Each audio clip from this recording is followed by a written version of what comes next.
Ok. Donc bonjour à tous, amis d'Animed, collègues présents et tout public à distance sur le globe. Je suis ravie de commencer ce matin. Je profite pour remercier une fois de plus l'École française d'Athènes qui nous a offert une logistique sans faille. Et donc je vais d'emblée vous présenter un travail qui correspond au fait aux travaux de deux étudiants, doctorants, Angelos Goutsinas, Marion Sirito, inscrits à l'Université de Montpellier. Alors, zoogéographie égéenne entre îles et continents au premier millénaire avant notre ère.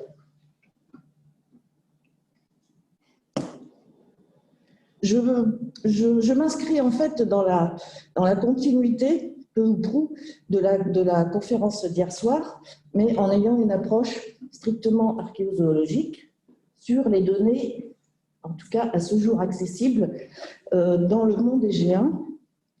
C'est là qu'il faut que je change de diapo. Je peux.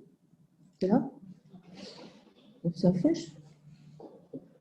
On n'est pas encore tous complètement au top de la technique à distance. Voilà, alors voilà globalement les sites qui ont été recensés pour travailler sur cette question de la présence animale dans le monde égéen, aussi bien sur le continent, enfin sur les deux continents en fait, et que sur les îles. Alors vous voyez d'emblée, en tout environ 50 sites archéologiques qui représentent 75 échantillons archéozoologiques dans la mesure où... Dans la mesure où certains sites ont livré différentes phases et donc différents assemblages de datations différentes. Donc, je vais les présenter. Néanmoins, vous allez voir que de manière globale, je ne vais pas rentrer dans les détails. Donc, je vais rester à un niveau qui va être globalement le premier millénaire. C'est déjà un petit peu compliqué parce que les données sont assez difficiles à répertorier et donc rentrer dans la diachronie de ce millénaire aurait été très compliqué. Hop. Alors tout d'abord, un petit rappel pour les peuplements animaux et les peuplements faunistiques, en tout cas dans les îles. Je vais prendre les deux exemples de la Crète et de Chypre. Vous avez ici un tableau qu'il faut lire un petit peu la tête penchée, mais qui vous présente ici les espèces, les taxons présents. Vous avez toute une liste de taxons. Et voici les présents au Pléistocène. Voici ce qui se passe au Néolithique, dans les 3e et 2e millénaires avant, le premier avant, les périodes historiques, essentiellement la période romaine, et l'actuelle. Donc c'est très intéressant de voir que dès le Néolithique, on a un remplacement quasiment total des faunes endémiques, ici en Crète, par une population essentiellement dominée par les animaux domestiques, donc introduits par l'homme. Ce qui est intéressant, c'est de voir que ces endémiques ici disparaissent complètement et que se rajoute toute une série de taxons qui, somme toute, vont être introduits ou s'installer dans l'entourage, dans l'environnement des installations anthropiques. Alors, c'est un petit bout de tableau que je vous présente. Parce qu'ici, il y a encore 39 taxons, donc ça comprend tous les animaux terrestres. Donc vous voyez, c'est assez intéressant ce qui se passe au niveau de ces îles. Et si on regarde Chypre, donc même type de tableau, voilà la faune endémique Pléistocène qui est remplacée de la même manière dès le Néolithique, avec le petit lot ici des espèces domestiques et l'augmentation très significative jusqu'à la période actuelle, avec un gradient relativement faible tout au long de l'histoire, mais donc ce fameux principe de remplacement des faunes endémiques par les faunes domestiques essentiellement, puis d'autres taxons qui se rajoutent au cours de l'histoire des peuplements humains. Alors, regardons un petit peu ce qui se passe dans ces îles. Donc, on va faire une espèce de promenade entre îles et continents systématiquement. Et là, je vais commencer uniquement là, par les espèces domestiques. Donc, vous voyez ici les sites répertoriés. Donc, je vous rappelle, quand vous voyez plusieurs fois le sanctuaire de Déméter, par exemple, c'est qu'on a plusieurs niveaux. Mais de manière globale, qu'est-ce qu'on voit en Crète? C'est une grande présence des ports, vous voyez, qui sont ici en gris, j'espère, sur votre écran, en bleu sur le mien. Et c'est lié très certainement au fonctionnement du sanctuaire de Déméter. Parce que ce qui se passe dans les sites que l'on observe, et on reprendra ces questions d'action anthropique au niveau des installations humaines, c'est qu'il y a une forte prégnance de la culture et de ce qui est réalisé et des comportements. C'est comme ça que dans les sites religieux, qui sont ici à gauche, et dans les sites d'habitat, strictement d'habitat, on a des profils complètement différents. Mais quand même, globalement, c'est intéressant de voir qu'il y a beaucoup de ports dans les sites religieux, alors que dans les sites, on va dire, d'habitat classique, où on est sur un modèle de consommation relativement régulier, de type domestique, donc consommation ordinaire, on est dans cette répartition très classique, qu'on connaît bien dans le monde méditerranéen, un peu partout, avec une grosse représentation des caprins ovins. Et accessoirement, quelques petits changements qui s'organisent autour du binôme vache et porc. Voilà pour la Crète. Regardons Chypre, où là aussi on a un mélange de sites, disons, religieux, pour faire vite, je vais dire religieux, et de sites d'habitat.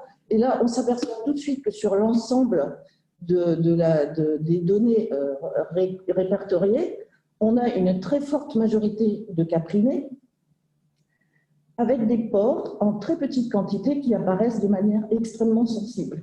On est donc sur un binôme ruminant, avec les bœufs et les caprinés, qui est extrêmement dominant. Et cette faible représentation des porcs à Chypre dénote très certainement le désintérêt alimentaire, économique, religieux vers le porc et le sanglier, que l'on observe également sur la côte lévantine et en particulier la côte phénicienne du Liban à partir du bronze récent. Donc, et d'ailleurs, à la même époque, on retrouve ce désintérêt dans la plupart des régions de ce Levant, et notamment en Judée. Donc, on est dans un profil de consommation où le porc, d'une certaine manière, est exclu et de fait, n'apparaît pas sur l'île de Chypre. Les îles maintenant. Alors, pareil, même principe avec quelques sites dits religieux et des sites un peu moins nombreux cette fois-ci au niveau de l'habitat. Alors, je précise que l'Héraclion ici est une petite blague que m'a fait Excel.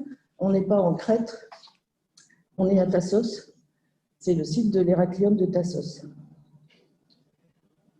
Dans les îles, on a une situation un peu plus, disons, un peu plus homogène, où on a une espèce d'équilibre, ou en tout cas une espèce de schéma un peu classique, où les caprinés restent dominants, avec ce jeu des bœufs et des porcs en face. Ce qui est intéressant, c'est de voir qu'ici, à l'Héraclion de Tassos, vous avez les nombres des effectifs au-dessus, dans deux des ensembles qui correspondent au temple d'Héraclès et aux activités religieuses, il n'y a absolument pas de cochons.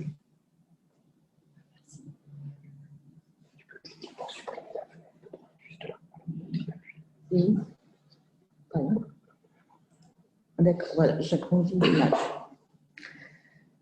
Donc, je vous rappelle qu'à l'Héraclion de Tassos, on avait un rituel du Prytanée qui interdisait le sacrifice des chèvres et du porc, ce qui explique que dans ces deux ensembles spécifiques aux autels liés au culte héracléen, il y a l'absence du porc, et je vous le précise ici parce que je n'ai pas tout détaillé, qu'on n'a effectivement que du mouton.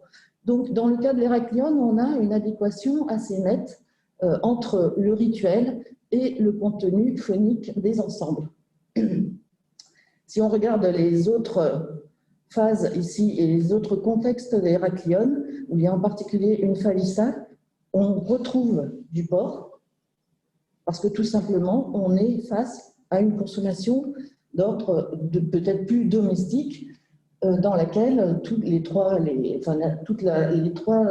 globalement éléments de la triade sont représentés. Donc, on voit très bien quelque chose qui est domestique, consommatoire, disons ordinaire, et quelque chose d'extraordinaire. Mais globalement, on est quand même dans des schémas où on retrouve de toute façon quelque chose qui a l'air déséquilibré, mais qui, somme toute, on verra un petit peu plus loin, est homogène. Regardons le continent maintenant, où on a là beaucoup plus de sites de type habitat. Et là, on a quelque chose de, je pourrais dire homogène, même si ça n'en a pas l'air, mais on est dans les rapports habituels, dans les processus de consommation de type domestique, où on retrouve à la fois des bovins, des ovins caprins et des porcins. Donc, ce qui est intéressant, c'est que quelque part, le continent ressemble, le continent et les îles ont quelque chose, somme toute, de commun. Si je globalise pour vous le montrer de manière un petit peu plus nette, voilà la crête et son profil. Pardon, pas très pratique le masque. Qui correspond à peu près au modèle globalisé sur l'ensemble des données. Vous avez des effectifs. Chypre qui ressort avec ce tout petit lot de porcins. Le continent et ici les îles qui, vous voyez, se ressemblent quand même toujours à l'échelle globale.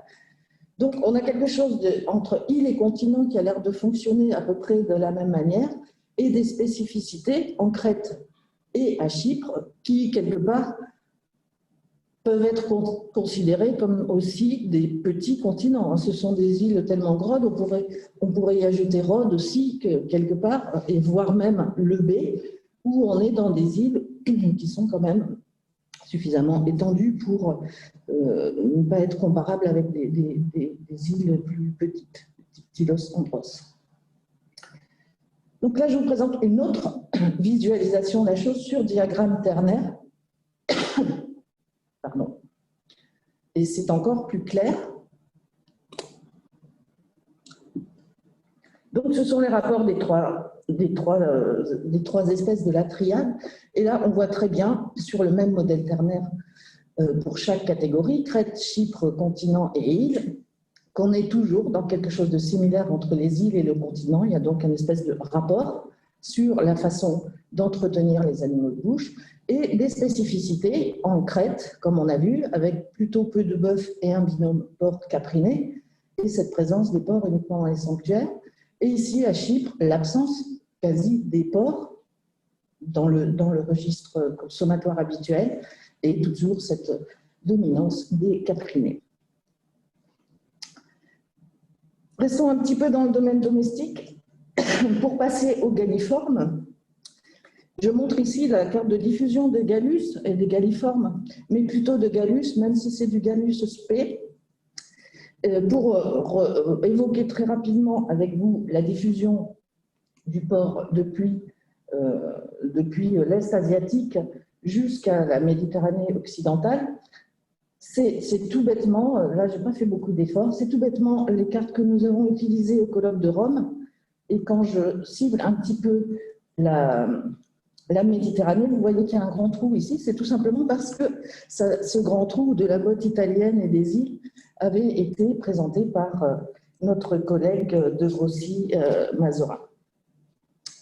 Mais ce que l'on voit quand même, c'est apparaître une espèce non endémique qui arrive donc en Anatolie, enfin dans le Proche-Orient, on va dire, et qui quelque part est introduit ou se dissémine dans le milieu, dans le monde méditerranéen, a priori, là, via Chypre, où on a une attestation de gallus. Et peut-être, mais c'est à vérifier, un os de pintade, vraiment à vérifier.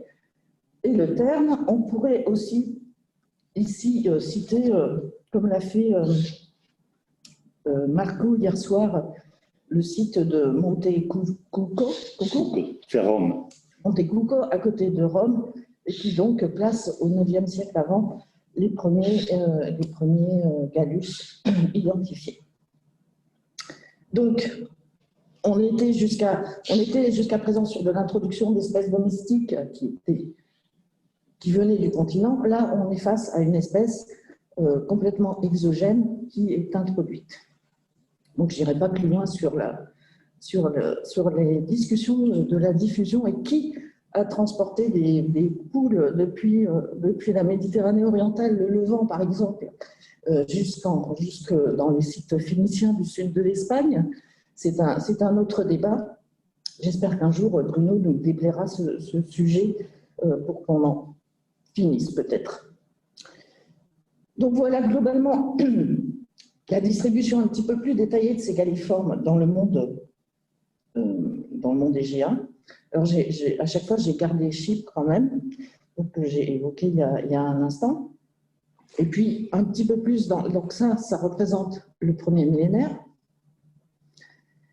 Voilà ce qu'on peut observer à la période archaïque. Et là, on va faire un tout petit peu de diachronie. On est donc sur le continent et la Crète avec le terme classique. On est toujours sur le continent et toujours sur la Crète. Et à l'époque hellénistique, donc apparaissent Ténos et Délos, dont on connaît le contenu phonique et en particulier extrêmement riche en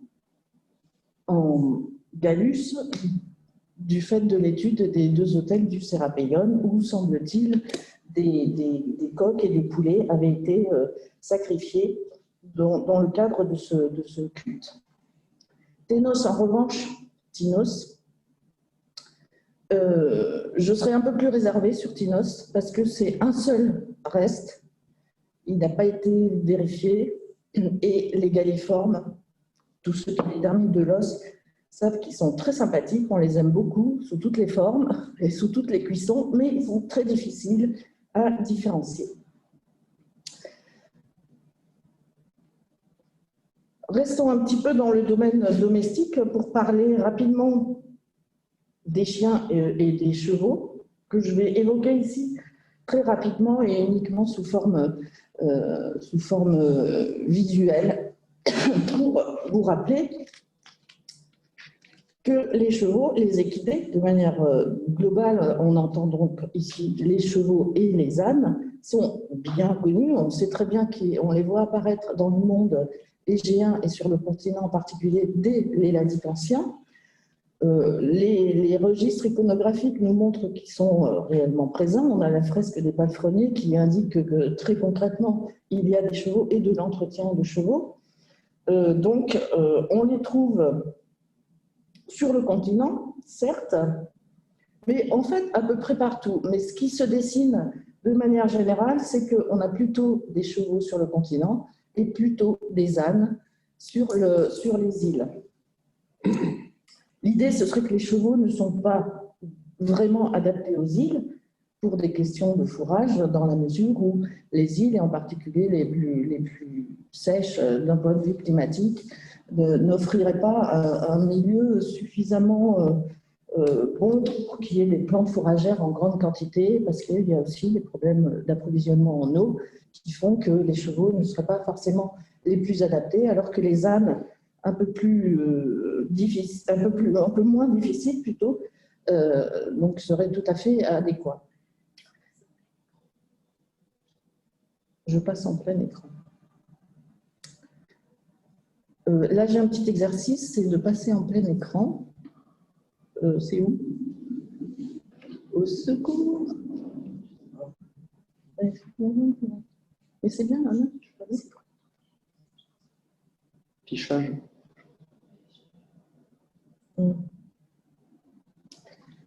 Alors, je passe rapidement aussi sur les contextes funéraires ou de nécropole qui, dès le bronze moyen, donc sur le continent en tout cas, on connaît les cas d'Indra et de Lerne, indiquent que les chevaux sont bien présents et donc inclus dans les processus funéraires, soit à titre d'accompagnement, soit à titre individuel, hein, où on peut observer des inhumations de chevaux.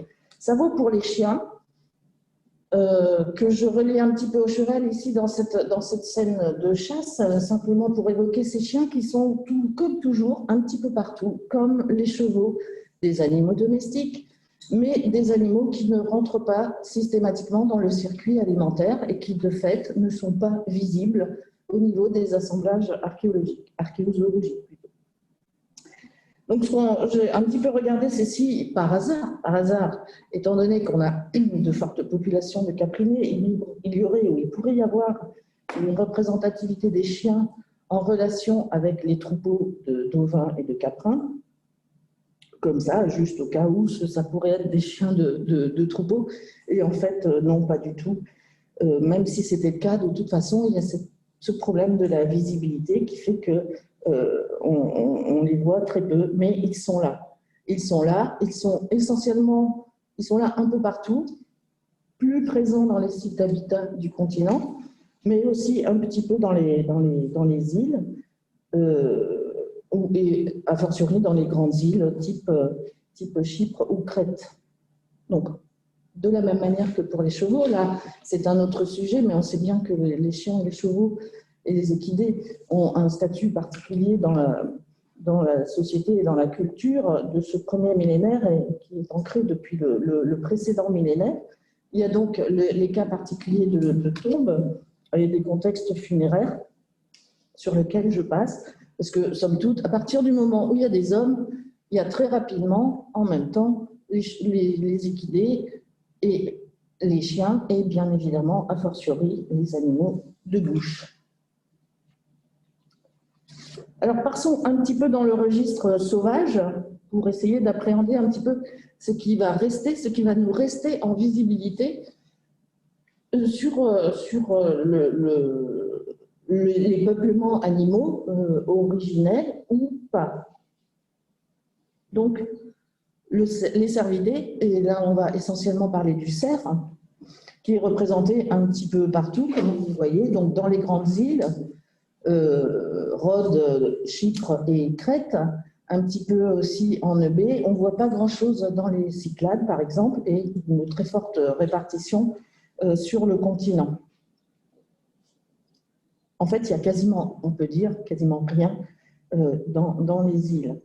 Il y a un problème aussi que je vais aborder de manière générale, sinon ça me prendrait 3 heures, sur la nature des assemblages de cervidés. De la même manière que la nature des assemblages des espèces telles que les équidés ou les chiens sont complètement différents de celles des animaux de bouche qui sont, eux, au menu des hommes très régulièrement. On a des assemblages très épars qui ne permettent pas, parfois, qu'on est sur des ensembles qui sont toujours au maximum à 3 ou 5% en nombre de restes des ensembles phoniques. Pour le cerf, c'est un petit peu la même chose, mais ce que l'on remarque, c'est que d'abord, bon, les cerfs sont présents sur le continent, ça pose aucun problème. Ils sont accessoirement introduits sur les grandes îles, mais quand on en retrouve, on n'a absolument pas affaire aux mêmes assemblages. On a affaire à de la présence très souvent de bois, qui ne sont pas significatifs d'une chasse locale forcément, dont on peut estimer qu'ils sont là parce qu'ils sont aussi manufacturés et utilisés dans l'artisanat. Et puis, au niveau des distributions, des répartitions phoniques et des répartitions squelettiques, donc à l'intérieur d'un même squelette, on s'aperçoit que ce ne sont pas forcément les pièces les plus porteuses de viande qui sont répertoriées dans les lots phoniques. Donc, quand les cerfs sont chassés, il y a une distribution, il y a un circuit de la viande qui n'est absolument pas le même que ceux des autres animaux de bouche. Alors, je n'oublie pas les daims, bien sûr, on en a parlé un petit peu hier soir, qu'on connaît bien à Tassos, à Rhodes, à Lindos, donc en Crète, à Chypre, etc. On dirait qu'ils sont de toute façon là depuis le néolithique, donc quelque part à l'échelle du premier millénaire avant, c'est pas une surprise. Et puis le chevreuil, un seul os, un seul, à Éleusis, et absolument rien dans les îles.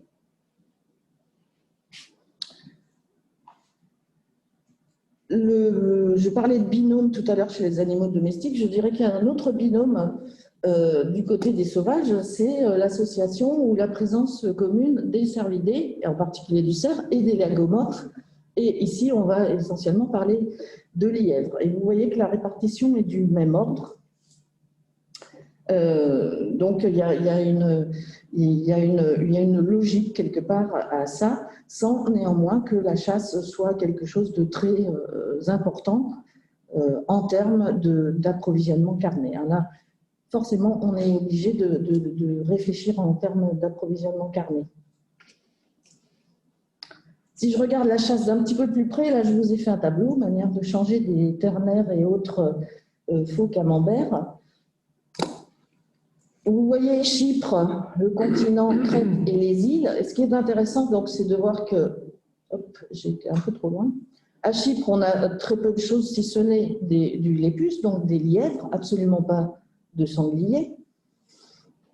En revanche, sur le continent, et on voit très bien placé ici le site de Castanas, bon, aussi qui correspondent à des lots phoniques très importants, où on voit cette espèce de relation quasi majoritaire dans la prédation des cerfs et des lièvres. En Crète, on voit essentiellement du lièvre, on est donc sur l'espèce petite et quasiment plus de cervidés, et là, 2 sangliers à Zagora, à voir s'ils sont vraiment des sangliers, parce qu'il ne faut pas oublier qu'on a des petits problèmes de détermination en archéozoologie, donc la différence entre sanglier et porc n'est pas toujours si évidente à réaliser. Donc, je citais tout à l'heure le chevreuil l'os isolé de Cavouzy. Il y a évidemment la question des agrignats, donc de la chèvre égagre, et de la critica, donc qu'on retrouve bien évidemment qu'en Crète. Donc ça pose pas trop de problèmes, mais ça reste la Crète. On n'a pas, à ce jour, pas d'attestation d'agrignée dans les autres îles. Donc elle est vraiment en Crète et absolument pas sur le continent. Les sangliers, pour faire vite, ils sont là, Andros et le Terne, mais comme je vous le disais, ça pose un problème de détermination. Mais ils sont évidemment très chassés dans les environnements du type de la Grèce de Macédoine, de Grèce du Nord globalement. Je ne citerai que l'exemple de Castanas, où on voit qu'il y a une très forte prédation sur les trois taxons principaux, mais qui est très fortement, à mon avis, liée à l'environnement dans lequel s'inscrit le site de Castanas, donc une tomba sur le continent, sur les bords de l'Axios, à côté de Salonique, pour vous le situer, et qui est caractérisé donc, par un espace lagunaire entouré de collines et de montagnes boisées. Donc, on est dans un environnement propre à ce type d'espèce, ce qui n'est pas le cas, bien évidemment, sur les îles.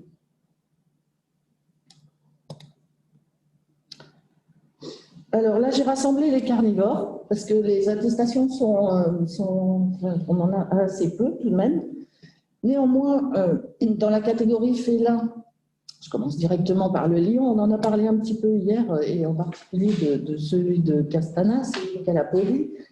On a aussi des attestations à Cavouzy en Crète et à Maton Toukourion à Chypre, mais il s'agit de chats sauvages et bien évidemment aussi de chats domestiques pour le côté chypriote.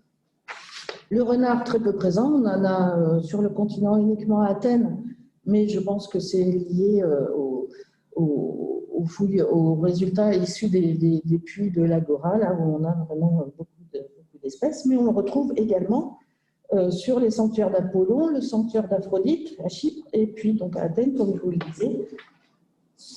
Absolument rien sur les îles, et en tout cas les petites îles. On peut aussi penser que dans la problématique des déterminations différentielles, on peut avoir des problèmes selon la fragmentation des ossements entre des chiens de petite taille ou un peu graciles que l'on pourrait confondre avec les renards, mais en tout cas, de toute façon, rien de très visible. Les derniers, et on ne parlera que des blaireaux dans la catégorie mustélidés, sont un petit peu présents, mais essentiellement donc un peu partout, mais dans des contextes qui ne sont pas de type synégétique. On n'est pas dans un cadre de prédation. Donc là, c'est un petit peu particulier. Je pense qu'avec le renard aussi, ça rentre dans la catégorie des espèces un peu anthropophiles qui peuvent passer dans les sites et qui peuvent éventuellement se faire coincer, tuer, mais qui ne relèvent pas d'une activité de chasse. Même chose pour le loup, que l'on peut voir apparaître de temps en temps. Donc des animaux qui ne sont pas dans le registre consommatoire, mais qui potentiellement peuvent avoir un intérêt au niveau des fourrures, par exemple. Mais ce que l'histoire ne nous dit pas d'un point de vue archéozoologique, parce que, encore une fois, les restes sont rares et toujours très fragmentés. Donc on n'a pas de prise sur ces individus. Donc là, je vais me référer à un travail en cours qui est celui d'Angelos Gotsinas, qui fait sa thèse sur la Macédoine et Thrace, et pour parler d'exemples à la fois continentaux et insulaires entre le site de Karavourna, qui à côté de Salonique, Argilos et Kastri-Fassou, donc sur l'île de Tassos, où là on se place dans des registres vraiment anthropisés. Donc on voit bien que la situation est quand même très contrôlée. Et je vous rappelle rapidement qu'à partir du moment où il y a un espace anthropique élaboré, on a affaire dans l'ensemble de l'environnement à des espaces qui se fondent et se confondent, mais qui vont de l'espace anthropique strictement contrôlé par l'homme à un milieu naturel complètement sauvage, dans lequel évoluent les animaux sauvages, endémiques ou pas, et cette zone, cette interface anthropisée que l'homme, comme les animaux sauvages, peut visiter de temps en temps, pour des questions d'élevage, pour des questions agricoles, etc. Donc il y a un espace commun de cet ordre, mais qui fait que quand même tout est contrôlé, pas forcément contrôlé, mais tout est un peu lié à la présence humaine. Donc dans le cadre d'une étude archéozoologique, je résume, on a cette question d'un filtre anthropique qui fait qu'on a des animaux qui sont à forte visibilité, ce sont les animaux de bouche principalement. On a des animaux à faible visibilité, qui sont les animaux ponctuellement, même si c'est régulièrement, mais en tout cas qui sont acquis, chassés, pêchés, que sais-je, de manière moins visible du point de vue du registre archéozoologique. Et on a les animaux complètement invisibles qui sont dans l'environnement, mais qui ne pourront jamais être identifiés dans le site archéologique. Tout ça pour en tirer des interprétations sur des consommations ordinaires. On en a parlé tout à l'heure par rapport aux assemblages de religieux, des consommations extraordinaires, des sacrifices qui font que, sous la direction de l'homme, selon des critères culturels, on peut appeler ça comme on veut, on a par exemple des lots de poules et de coqs au Sérapéion à Délos, dans le cadre de sacrifices holocaustiques. Mais voilà, on est dans des cadres très particuliers. Donc l'approche de l'environnement naturel à partir de ces assemblages est quand même assez acrobatique, je dois dire, mais ça ne concerne pas que la région égéenne, hein, c'est un problème un peu général à l'ensemble de l'archéozoologie des périodes, disons, récentes, en tout cas à partir au moins du second millénaire avant. Et donc l'archéozoologie a des méthodes que je vous rappelle et des buts que je rappelle rapidement sur la colonne de droite, qui sont d'établir des listes, de définir la nature des ensembles, d'observer les représentations anatomiques, de mettre en évidence l'exploitation des carcasses, la fragmentation, les traces de découpe, les infrastructures archéologiques et la gestion des déchets, ainsi que les altérations post-dépositionnelles qui marquent très précisément le lien entre la présence de restes animaux et la présence humaine. Alors donc cette notion de consommation et donc d'approvisionnement carné est extrêmement forte, et donc c'est celle qui va nous biaiser la lecture disons, paléoécologique de ces environnements. Donc au contraire de ce que l'on peut observer jusqu'au néolithique et encore les périodes, disons, protohistoriques et historiques, donc ne nous laissent que très peu d'entrée sur le milieu naturel. Donc rapidement, je vais regarder l'heure quand même, c'est l'heure. Donc juste pour vous mettre en appétit, rapidement, donc cette alimentation carnée, les traces de découpe, les mises en évidence de cette découpe et de l'exploitation des carcasses, les traces de brûlure, tout ça sont des signes évidents de l'impact humain sur les animaux et à la suite, éventuellement, des traces de rognage qui montrent qu'il y a des chiens. Les chiens, on peut les voir aussi d'une autre manière que du point de vue osseux. Ils peuvent laisser des traces diverses et variées sur les sites. Et puis aussi, je montre ici un exemple à Karagournaki, qui sont des dépôts spécifiques qui ne peuvent pas arriver comme ça tout seuls, qui sont des choix qui correspondent à des porcelets très jeunes, qui correspondent donc à des comportements humains et qui ne peuvent en aucun cas être naturels. Et évidemment, donc je vais passer très vite. Parce que je suis. Donc je voulais juste vous montrer rapidement les résultats d'Angelos sur Argilos, où on voit quelque chose d'assez intégré dans les données que je vous ai montrées en tout début de présentation. Et on a des choses très équivalentes à Tassos et à Karagournaki aussi. Donc je vous fais faire des exercices de langue aussi, parce que j'ai repris des travaux en cours et qui seront bientôt soutenus, j'espère. Et donc, en finir avec cette circulation et les échanges qu'a évoqué Marco hier soir, où il y a évidemment, les animaux rentrent dans d'autres circuits que le circuit alimentaire.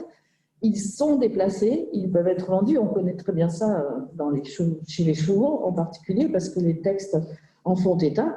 Et puis surtout, ils peuvent se déplacer tout seuls. Et même un petit lapin peut se permettre de nager pour traverser une rivière, ou peut-être pas une mer, mais voilà. Donc je voulais finir sur cette note et sur le fait que les animaux sont déplacés, peuvent se déplacer seuls, mais que malheureusement ou heureusement, pour le premier millénaire, la vision que l'on a des peuplements animaux reste extrêmement réduite par le filtre anthropique. Voilà, je vous remercie.